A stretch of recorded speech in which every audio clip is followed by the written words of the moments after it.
ولكن الحاجه اللي تحرق قدامي في المباراه ديت او في البطوله تحديدا، ان بعد ما عشمنا قدام نادي فريق زي الاتحاد بعد ما كان قبل المشاركه في كاس العالم بالاداء اللي كان زي الزفت، سواء كان على مصعد الدوري المصري او حتى دوري ابطال افريقيا او حتى في السوبر الافريقي قدام صن داونز وقدام سيمبا قدام صن داونز وسيمبا، الاداء اللي كان داخلين بيه وعارفين ان احنا ممكن كده كده مش هنعدي من نادي الاتحاد.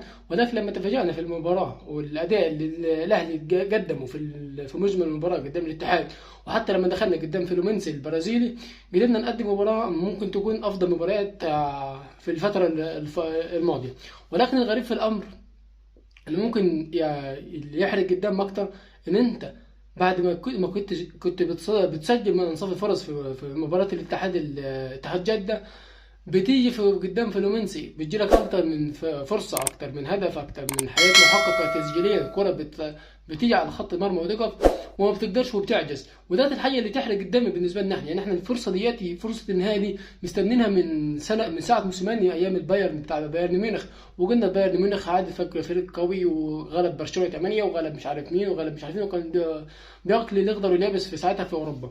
ولكن لما تيجي المباراه اللي بعد او الموسم اللي بعديه في الدوري في كاس العالم برضه بنقابل في الفريق البرازيلي بالميراس في نص النهائي، بعد ما كنا فزنا على منتير بهدف محمد هاني، وكنا بنص فريق. يعني احنا كان يوميها منتخب مصر بيلعب في الدوري في افريقيا قدام السنغال، وكانت معظم اللعيبه كان 3-4 لعيبه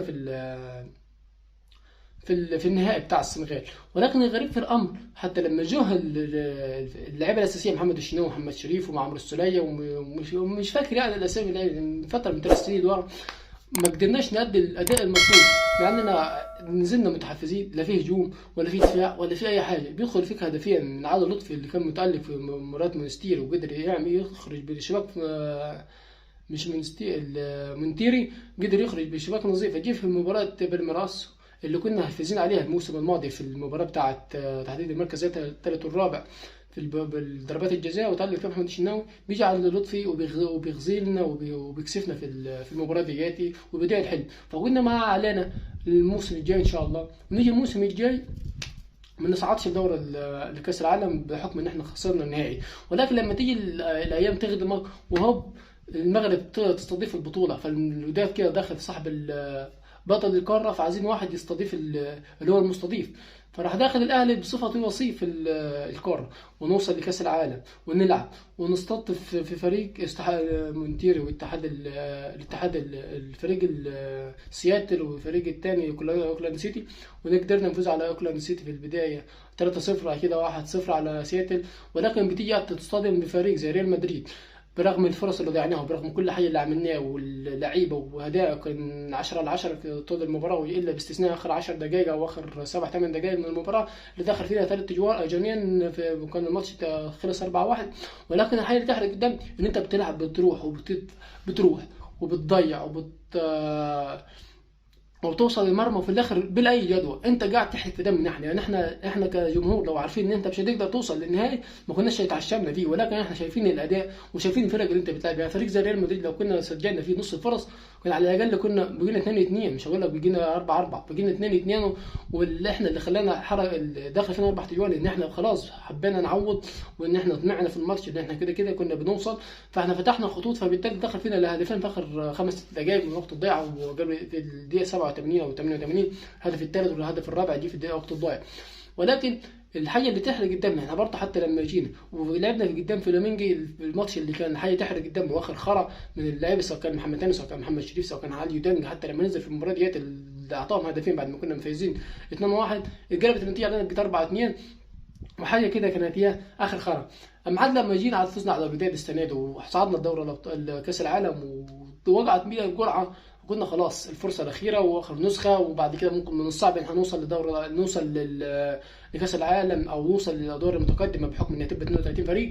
ولكن الغريب في الامر ان احنا نوصل قدام اتحاد جده ويجي له وقت والفريق بتاع الفريق الاهلي لعيبه اداء زي الزفت، مدرب ما فيش اي حاجه، حلول هجوميه على النحو انت مستحوذ بالكوره ما فيش اي حاجه، دفاع شوارع، بتلعب في السوبر الافريقي ما بتفوزش ولا مباراه، بتلعب في الدوري ابطال افريقيا ما بتفوزش ولا مباراه ومتعادل الاثنين، بتلعب في الدوري المصري اخر كام مباراه متعادلهم. ولكن الغريب في الامر انك تخش وتعمل وقدر واحد زي مارسيل كولر بيخش بأداء حلو، بيخش بتكتيك حلو، قدر يمنع فريق الاتحاد السعودي، قدر يحجب من خطورتهم، قدر يمنعهم انهم يوصلوا ال 18، او حتى لما كانوا بيوصلوا كان اللعيبه كفوا في الملعب، سواء كانت على كره الطريق كنا بنشيلها، او حتى الاختراقات بالعمق كنا مانعينه، وقدرنا نفوز ب 3-0 من الهجمات المرتده. وهنا جات الحاجه الصعبه، ان الفريق البرازيلي قدر يقراك وقدر يشوفك انت فزت ازاي على فريق الاتحاد السعودي، وقدر يحفظك.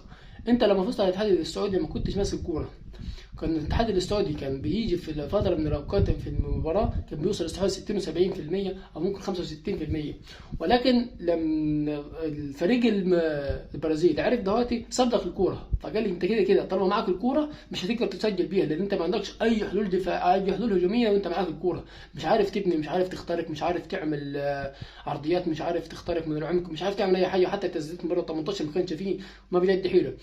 وده الحاجه اللي ممكن تؤخذ علينا في كاس العالم، احنا ممكن نقدر هجمات مرتده كنا بنسعى وبنقدر وبنروح، اي ممكن يكون في الماتش بتاع فلومينسي ضيعنا كذا جون، ولكن برضه مش كافي، هي الكره طول عمرها كده بتضيع، والفريق اللي بيضيعها مستقبل في الاخر وبيطلع.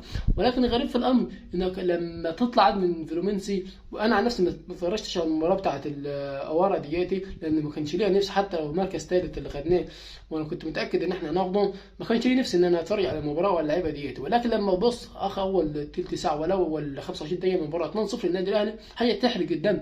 انا ليه هنا بسجل من انصاف الفرص، وهنا في الاتحاد فريق فلومنسي مش قادر يسجل هدف، مع انه سجل الشوط الاول بتاع فلومنسي يخرج 2-0 لينا مرتاح.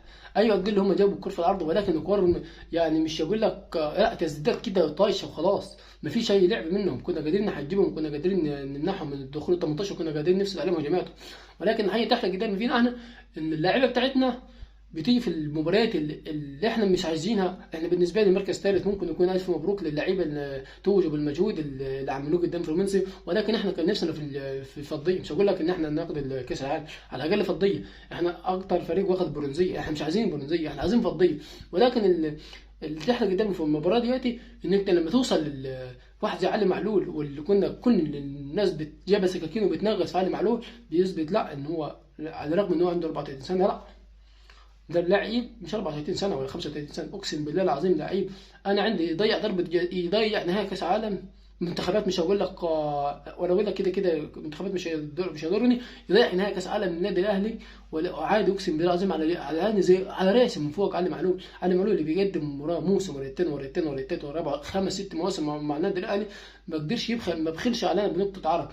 وحتى لما قلنا عليه كبر وخلاص ما ينفعش يلعب تاني، بيثبت لك ان هو افضل باك شمال جه في تاريخ النادي الاهلي، وحتى في تاريخ افريقيا نفسها داخل القاره.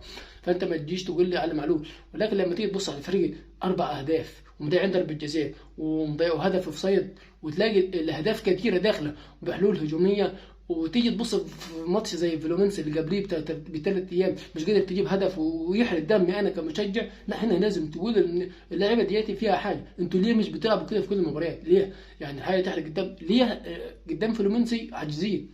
مفيش بطيخ ابيض على الله حكايتكم، وتيجي قدام اتحاد جده ودب دب دب 3-0، وهنا دب 4. ولكن الحاجه اللي تؤخذ عليكم الهدف الاول اللي جه فيكم، الهدف الاول ده حاجه في كميه الزفت اللي في الكوره، في ولعب جوه 18 على خط جوه نقطه البلنتي، 2 لعيبه من ورا يونايتد، مفيش واحد ماسكهم، مفيش اي حد. فين خط النص بتاعهم؟ ايوه بتلعب لي ب 5-4-2 بتدافع لي بيهم، طب ولكن فين خط النص فين لعيبه النص اللي تيجي تحوش اللعيبه ديات؟